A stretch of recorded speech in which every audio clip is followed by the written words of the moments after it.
kabarnya hari ini? Tetap sehat, tetap semangat ya. Bertemu lagi dengan Misin. Hari ini kita akan belajar tentang Pancasila dalam pelajaran PKN. Nah, kebetulan nih teman-teman, bulan ini kita memperingati peristiwa bersejarah bagi seluruh bangsa Indonesia, seluruh rakyat Indonesia, yaitu kemerdekaan negara Indonesia. Ya, tepat 76 tahun yang lalu, negara kita akhirnya setelah berabad-abad dijajah oleh negara lain berhasil memproklamirkan kemerdekaan negara kita, sehingga sampai saat ini kita masih merasakan nyamannya hidup di negara yang merdeka. Tahun ini tepat negara kita sudah merdeka selama 76 tahun. Semoga kita bisa selalu menjaga, selalu mengisi kemerdekaan itu dengan hal-hal yang bermanfaat dan berguna bagi nusa dan bangsa. Ya, kembali lagi ke pelajarannya. Minggu ini kita akan meneruskan materi minggu lalu. Kalau minggu lalu kita akan membahas tentang simbol dan bunyi Pancasila, maka minggu ini kita akan belajar tentang makna dari simbol Pancasila itu sendiri. Tapi sebelum itu, Misin akan merecall kembali tentang Pancasila itu. Pancasila itu apa? Masih ingat? Harusnya ingat. Ya, betul. Pancasila, kata Pancasila diambil dari bahasa Sanskerta yang berarti panca itu 5 dan sila itu dasar. Jadi, Pancasila adalah 5 dasar. Artinya, dalam Pancasila itu memuat 5 sila yang dijadikan pedoman untuk bangsa Indonesia. Ya, karena gambarnya 5, otomatis simbolnya pun ada 5. Seperti yang bisa kalian lihat di lambang negara kita. Lambang negara kita apa? Lambang negara kita adalah burung Garuda. Di dalam burung Garuda itu, di dada burung Garuda, kalau kalian perhatikan, di situ terdapat sebuah perisai yang di dalam perisai itu memuat 5 gambar. 5 gambar yang melambangkan 5 sila Pancasila. Ada gambar apa saja di situ? Dan apa maksud dari simbol-simbol tersebut? Kenapa sampai gambar itu digunakan sebagai lambang Pancasila? Yuk kita bahas. Nah, yang pertama, sila yang pertama, simbolnya apa sila yang pertama? Ya, simbol sila yang pertama adalah gambar bintang. Khususnya di sini adalah bintang emas dengan latar belakang berwarna hitam. Ingat ya, latar belakang berwarna hitam itu memiliki arti bahwa langit gelap di malam hari, menunjukkan langit gelap di malam hari. Nah, bintang emas yang ada di lambang sila pertama itu menunjukkan bahwa di malam gelap itu terdapat bintang yang memiliki cahaya yang mampu menerangi gelapnya malam. Cahaya itu jauh, bintang itu jauh ya nak ya. Bintang itu ada di langit, di tempat yang tinggi. Dia jauh di atas kita, tapi cahayanya masih bisa kita rasakan. Itu maksud dari lambang bintang di sila pertama. Bunyi sila pertama apa? Ketuhanan yang Maha Esa. Ini memiliki arti bahwa negara Indonesia mengakui adanya Tuhan. Terbukti dengan diakuinya beberapa agama yang ada di Indonesia.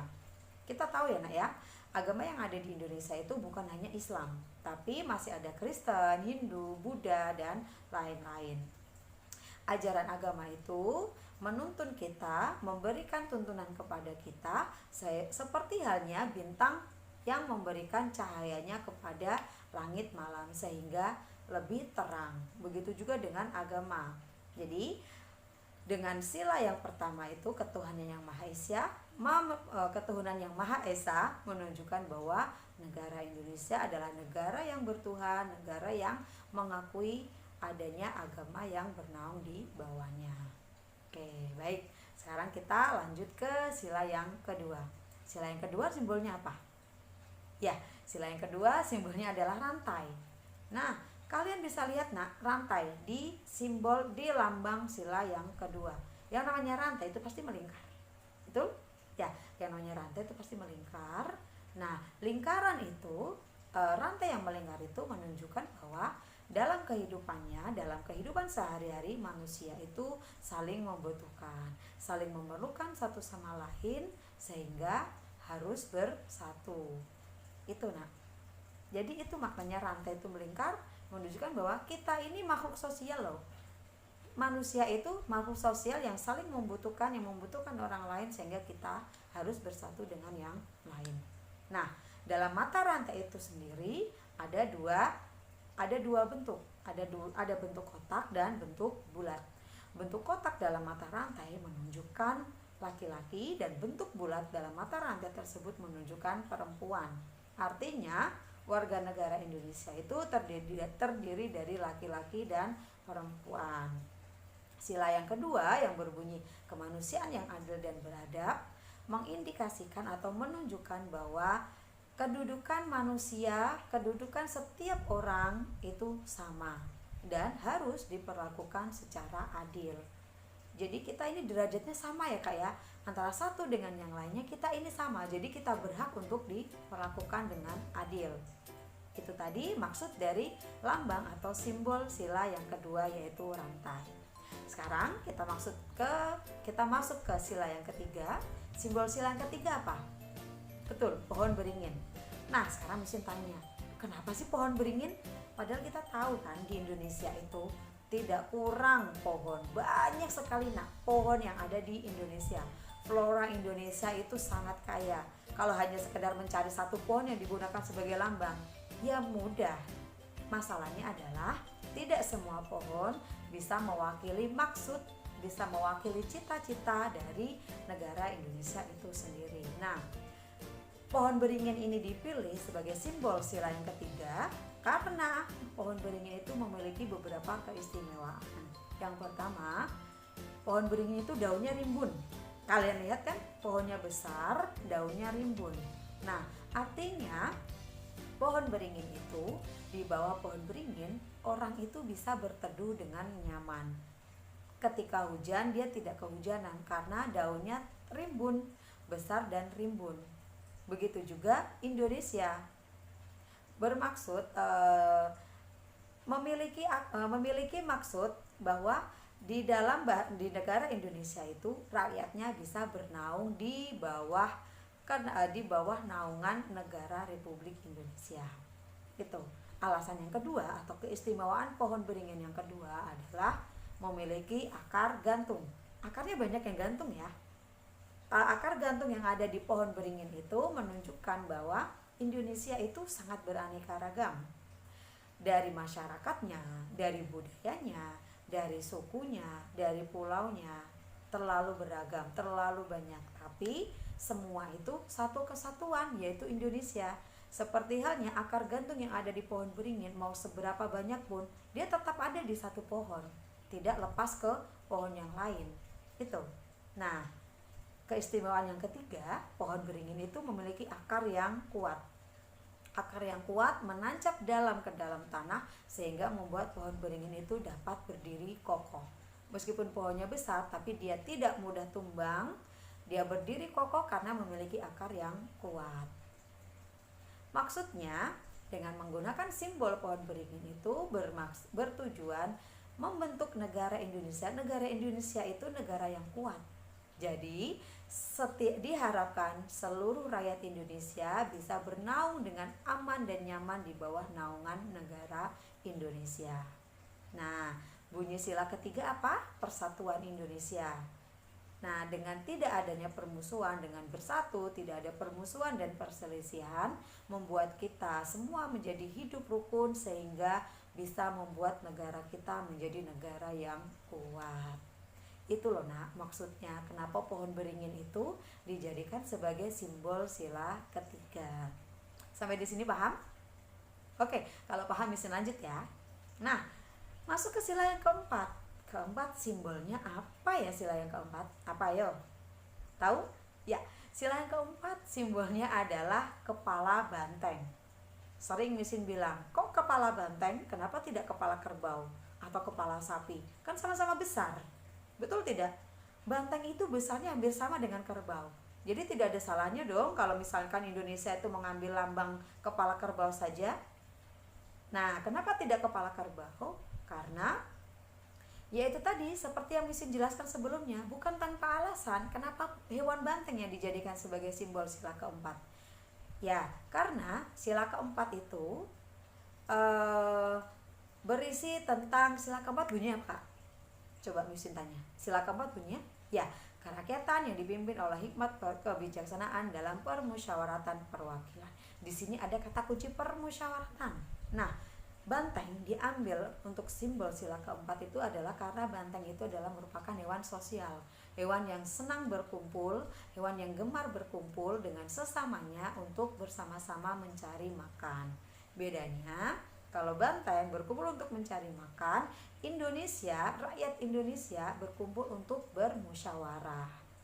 Bermusyawarah untuk menyelesaikan berbagai masalah yang dihadapi. Itu, Kak. Kenapa banteng atau kepala banteng, hewan banteng dipilih untuk menjadi lambang simbol lambang atau simbol sila yang keempat. Bunyi sila yang keempat, kerakyatan yang dipimpin oleh hikmat kebijaksanaan dalam permusyawaratan perwakilan.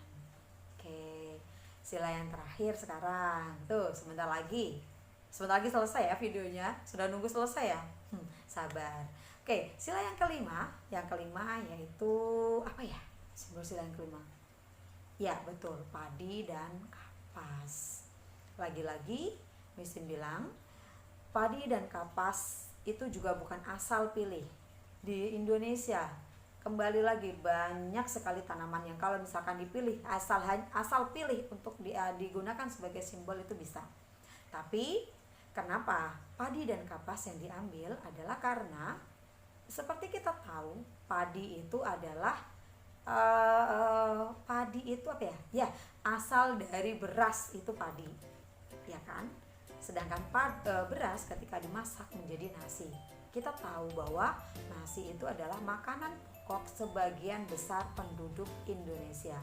Artinya nasi atau padi yang diambil sebagai lambang sila kelima itu menggambarkan kebutuhan pangan penduduk Indonesia. Dan yang kedua, gambar yang kedua, kapas. Kapas itu ketika dipintal akan menjadi kain, dan kain itu akan dijahit menjadi pakaian untuk kita.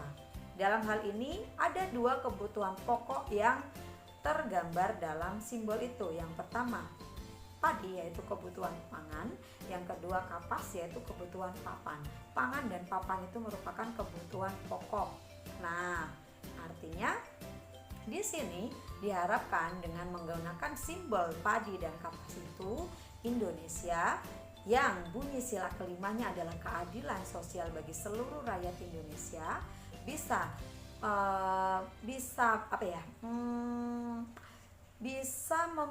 memberikan keadilan untuk seluruh rakyat Indonesia sehingga semua kebutuhan mereka tercukupi. Artinya kesejahteraan rakyat Indonesia itu terjamin. Seperti itu. Ya, Kak ya. Dari sini bisa dipahami. Ya. Itu tadi penjelasan simbol-simbol atau arti dari setiap simbol yang digunakan di dalam Pancasila. Jadi bukan tanpa maksud ya, Kak ya. Gambar-gambar tersebut bisa nangkring, bisa dipasang dengan gagah di perisai burung Garuda, itu bukan tanpa maksud. Semuanya dengan alasan. Yang pasti alasan-alasan tersebut adalah menggambarkan cita-cita dan tujuan dari bangsa Indonesia itu sendiri. Nah, sampai di sini bisa dipahami ya, pintar ya. Baik, kalau sudah bisa dipahami, Misin cukupkan sekian videonya. Jika masih ada kendala, bisa bertanya di kolom komentar atau bisa langsung chat Miss Win. Ya, begitu ya, pintar ya.